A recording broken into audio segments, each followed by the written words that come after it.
Hello guys. तो आज की इस वीडियो में हम करेंगे chapter 1 of 8th class SST book natural resources and there use. तो इसमें है ये कुछ क्वेश्चंस है जो हमें इस चैप्टर को पढ़ने के बाद पता चलेंगे। मैंने इसके नोट्स पहले ही भेज रखे हैं, अगर आप चाहें तो उन्हें पहले पढ़ सकते हैं ताकि ये और अच्छे से समझ में आए। When does the nature become a resource. इसका मतलब है कि नेचर रिसोर्स कब बनता है। हम सब चीज़ें शॉर्ट में कवर करेंगे ताकि आपको कोई दिक्कत नहीं हो करने में। ये नेचर रिसोर्स तब बनता है जब ह्यूमन उसे अपने फ़ायदे के लिए यूज़ करता है। जैसे ऑयल है, अगर हम उसे यूज़ ही नहीं करेंगे तो वो नेचुरल रिसोर्स होगा ही नहीं, है ना। तो और अर्थ, ये जो हम सारा पेट्रोल कोल जो नॉन रिन्यूएबल रिसोर्सेज हैं ज़्यादातर, वो मिलियंस ऑफ ईयर्स लेते हैं बनने में। तो सोचो, और हम निकाल लेते हैं और यूज़ कर लेते हैं, हमारा काम हो गया। लेकिन अब वो ख़त्म होते जा रहे हैं। अब ये इंडिया का जो एस्टिमेटेड नॉन रिन्यूएबल रिसोर्स है ना, वो सिर्फ 50 सालों तक का है। जैसे जैसे यूज़ बढ़ रहे हैं उनके, तो उस हिसाब से एस्टिमेटेड टाइम उसका सिर्फ 50 साल का ही है। और ये जो बहुत बुरी बात है, ऐसे करना नहीं चाहिए। ये डोंट मिस आउट। ये जो बहुत सारे धार्मिक ट्रेडिशन है वर्ल्ड में, उसमें नेचर को धार्मिक माना जाता है। इसमें हमें बताना है कि क्या हमने पढ़ा है इसके बारे में। और कुछ ट्रेडिशन में नेचर को नर्चरर, पालने वाला, और नरिशर कहा गया है। और अब इसमें है कैटेगरीज ऑफ नेचुरल रिसोर्सेज। अब इंसानों ने हर एक चीज़ को कैटेगरी में बांट रखा है ताकि समझने में आसानी हो। तो इसमें कैटेगरी है, जो साइंस है उसमें हम या सीखते हैं कैटेगराइजेशन और नाम देना। जब हम आइडियाज़ और चीज़ों को कैटेगराइज करते हैं, हम उन्हें नाम दे देते हैं शॉर्ट फ्रेसेस पर। और जब ये नाम और मीनिंग्स लोगों को दिए जाते हैं तो वो हेल्प करते हैं और डिस्कस करने में हेल्प करते हैं आइडियाज़ और चीज़ों को। और one of the way we को, एक वे है जिसमें हम नेचुरल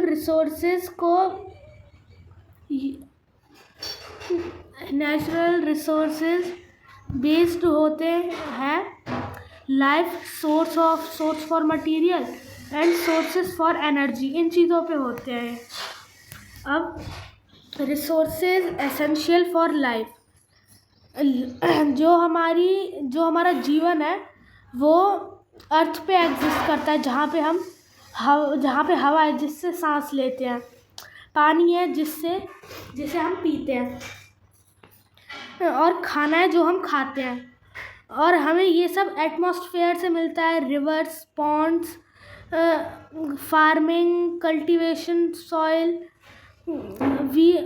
ये सब तो हम बना सकते हैं, लेकिन हम हवा नहीं बना सकते, पानी नहीं बना सकते, और हम सॉइल नहीं बना सकते जिसके द्वारा हमें खाना मिलता है। रिसोर्सेज फॉर मटेरियल, जो ह्यूमन बीइंग्स हैं उन्होंने फिज़िकल ऑब्जेक्ट और नेचर गिफ्ट्स दिए गए हैं, और हम उन्हें यूज़ करते हैं नई नई चीज़ें बनाने के लिए। जैसे लकड़ी काटी, उससे फर्नीचर बना दिया, आराम से लेटे हैं, देख रहे हैं आईपीएल कौन सी टीम जीतेगी, है ना। ऐसे ही। और जो इंडिया की जो जियोग्राफिकल डाइवर्सिटी है, वो बहुत ही wide variety of natural resource देती है। जैसे wide variety of natural resources बनाने में मदद करती है, जैसे wood to marble and coal to gold. जैसे फिगर 1.7 में दे रखा है कि रिवर एक रिन्यूएबल रिसोर्स है, और ये निकलती है ग्लेशियर्स से और फॉरेस्ट के बीच में से जा रही है।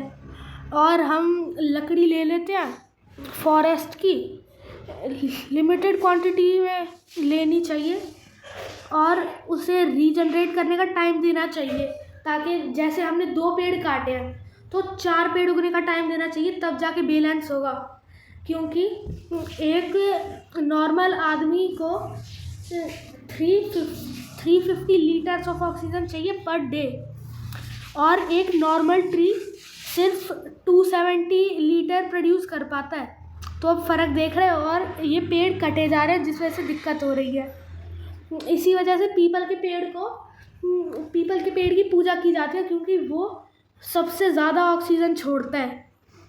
यहाँ से क्वेश्चन बन सकता है कि कितना लीटर चाहिए एक नॉर्मल आदमी को ऑक्सीजन, और एक पेड़ कितना प्रोड्यूस करता है, और कौन सा पेड़ सबसे ज़्यादा ऑक्सीजन प्रोड्यूस करता है। तो इसका आंसर है people. Renewable and non renewable resources.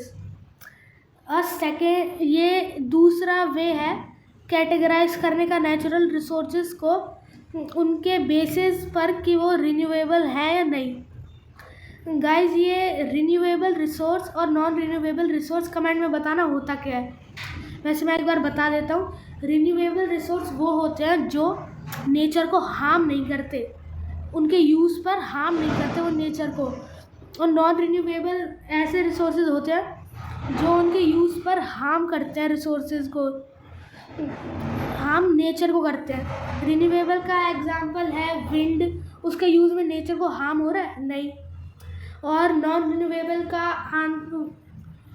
Renewable का अगर हम देखें तो कोल है। कोल के यूज़ में धुआं आता है और धुआं एयर को ख़राब करता है, तो इससे नेचर हार्म हो रहा है ना। तो ये है एक जनरल प्रिंसिपल है नेचर का, और उसके फंक्शंस ना रिस्टोरेटिव और रीजनरेटिव है। मतलब रीस्टोर हो जाते हैं और दोबारा उग जाते हैं। जो रिस्टोरेशन है वो एक ऐसी प्रोसेस है जिसमें कोई चीज़ दोबारा रिटर्न हो जाती है अपनी ओरिजिनल और हेल्दी स्टेट में, बिना अगर वो क्या कहते हैं डैमेज हुई है। जैसे पेड़ देखे होंगे ना आपने, वो पेड़ किसी जगह से काट दिया, पत्ती वत्ती काट दी उसकी, अब दोबारा आ जाती है ना, तो ये है। और नेचर खुद को हील करता है, रिन्यू करता है और मेंटेन खुद को करता है वो टाइम टाइम पे। जैसे इसका एग्जांपल है कि कोई कट आ गया आपकी स्किन पर, वो थोड़े दिनों के बाद ठीक हो जाता है। और जैसे किसी फॉरेस्ट में आग लग गई है, वो भी, और पूरा फॉरेस्ट जल गया, लेकिन फिर बाद में वो भी हरा भरा हो जाता है। ये रीजनरेशन का है। इसमें है we plant trees in area. हम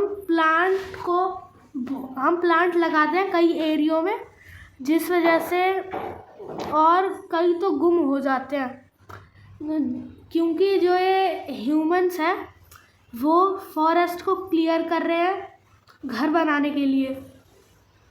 और हम तरह तरह के पेड़ उगा सकते हैं ओरिजिनली, जो रिस्टोर कर सकते हैं इकोसिस्टम को, दोबारा बना सकते हैं, स्ट्रॉन्ग कर सकते हैं इकोसिस्टम को। जैसे कि पेड़ हमें खाना देते हैं और बर्ड्स को शेल्टर देते हैं, और स्क्विरल और अदर क्रिएचर्स दोबारा अपनी ज़िंदगी में आ सकते हैं। किसी का वो ये अपना घर पेड़ में बनाते हैं ना, एक टूट गया तो दूसरे में चले जाते हैं। ये जो नेचर है वो साइकिल में वर्क करता है। जैसे एक फॉरेस्ट को ही ले लो, जैसे एक ट्री गिर गया फॉरेस्ट में, अब वो डीकम्पोज होगा, मतलब फंगी वंगी लग जाएगी उस पर, जो कि उसे गला देंगे, फिर वो सॉइल के लिए न्यूट्रिशन में कन्वर्ट हो जाएगा, सॉइल के अंदर चलेगा। अब उसके अंदर बीज होंगे, वो सॉइल के अंदर चलेगा, उसके ही न्यूट्रिशन से वो दोबारा उगेंगे और ज़्यादा पेड़ उगेंगे, फिर वही पेड़ गिरेंगे। ऐसे ही करते करते बहुत सारे उगते रहते हैं। ये रिस्टोरेशन और रीजनरेशन ही प्रैक्टिस है। ये जो रिन्यूएबल रिसोर्सेज होते हैं वो टाइम टाइम पर एग्जिबिट करते रहते हैं कैरेक्टरिस्टिक्स को। जैसे ज़्यादातर इंडिया की जगहों पर एबुंडेंट सनशाइन होती है, मतलब तेज़ सूरज की रोशनी होती है। और नेचुरल कोर्स में जो रिवर्स है वो फेड होती रहती हैं, भरती रहती है रेन, और जो ये ग्लेशियर्स पिघल जाते हैं। जो फॉरेस्ट हैं वो खुद को रिन्यू कर लेते हैं, दोबारा उगा लेते हैं जब सॉइल रिप्लेनिश होती है, मतलब सॉइल में न्यूट्रिशन आता है। तो जो ये है solar energy, wind energy, energy from flowing water, timber from forest, ये सब रिन्यूएबल रिसोर्सेज हैं और ये बहुत लंबे चल सकते हैं अगर हम थोड़ा इन्हें ढंग से काटें, मतलब टाइम टाइम पे काटें, जल्दी जल्दी नहीं। जैसे एक पेड़ को उगने में अगर हम मोटा मोटा मान लें कि 50 साल लगते हैं, तो हमें ज़्यादा पेड़ नहीं काटने चाहिए। अगर हम 2 पेड़ काटते हैं तो 5 लगाने चाहिए, ठीक है। तो ऐसे हमारा इकोसिस्टम बैलेंस रहेगा। फिर ये टिम्बर को, लकड़ी को जो हार्वेस्ट करते हैं वो फॉरेस्ट में ट्रीज़ अच्छे से ग्रो कर सकते हैं। साइंटिस्ट ने दिखाया है कि जो ये ह्यूमंस के इररिस्पॉन्सिबल एक्शंस हैं, जैसे नेचर साइकिल, उन्होंने नेचर साइकिल को डिस्टर्ब कर दिया है। कॉम्बिनेशन बन गया सेवरल फैक्टर्स के, जैसे पेड़ों का कटना, जिस वजह से हम ये पेड़ों के कटने की वजह से कई जगहों को बहुत जगहों पर बहुत तेज़ी से टेम्परेचर बढ़ रहा है।